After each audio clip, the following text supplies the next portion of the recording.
রোদে পুড়ে খা খা করা এক মরুভূমি। দূর থেকে দেখা যায় বিশাল এক আয়নার প্রাচীর, আকাশ ছুঁতে চাওয়া সরল রেখার মতো টেনে রাখা কাচের দেয়াল। কি ধন্দে পড়ে গেলেন তো? ভাবছেন কিসের কথা বলছি সৌদি আরবের এক স্বপ্ন শহরের কথা। নাম তার দ্য লাইন।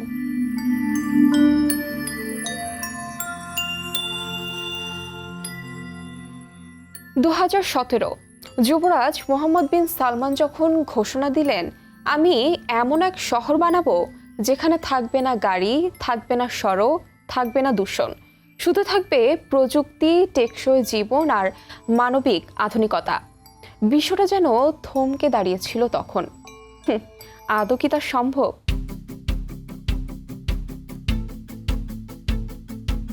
এরপর পেরিয়েছে সময়। সৌদি আরবের নিয়ম মেগাসিটির অংশ হিসেবে 2021 সালে প্রথম শুরু হয় দ্য লাইনের নির্মাণ কাজ।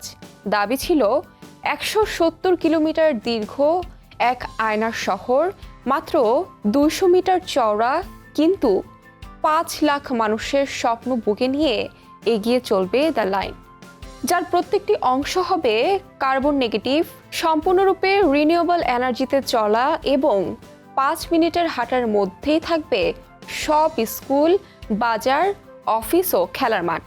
2024 সালের মধ্যে 1.5 লাখ মানুষের বসতি গড়ে তোলার প্রতিশ্রুতি থাকলেও 2025 সালের মাঝামাঝি এসেও সেই স্বপ্ন আর বাস্তবে রূপ নেয়নি।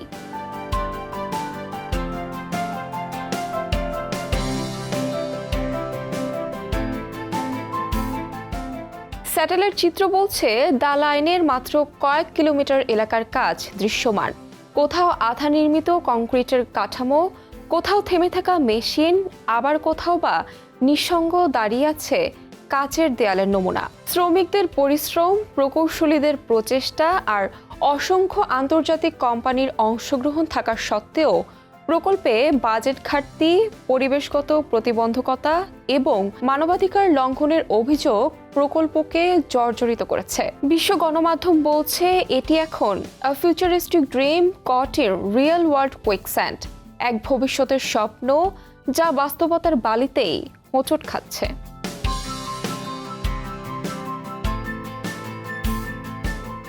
মানবাধিকার সংস্থা হিউম্যান রাইটস ওয়াচের অভিযোগ, দ্য লাইন প্রকল্পের কারণে হাওিদাত নামের আদিবাসী সম্প্রদায়কে জোরপূর্বক উচ্ছেদ করা হয়েছে।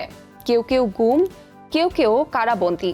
অপরদিকে প্রকল্পের নির্মাণে কাজ করেছে 40,000-এরও বেশি শ্রমিক, যাদের অনেকে অভিযোগ করেছেন নিরাপদ পরিবেশের অভাব ও অমানবিক কাজের চাপ নিয়ে। তবুও সৌদি সরকার থেমে নেই।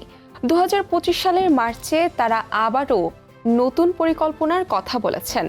আগামী দশকে অন্তত 90 কিলোমিটার পর্যন্ত সম্পূর্ণ করার অঙ্গীকার। বিশ্ব তাকিয়ে আছে সেদিকেই, কারণ এমন স্বপ্ন তো আর প্রতিদিন দেখা যায় না।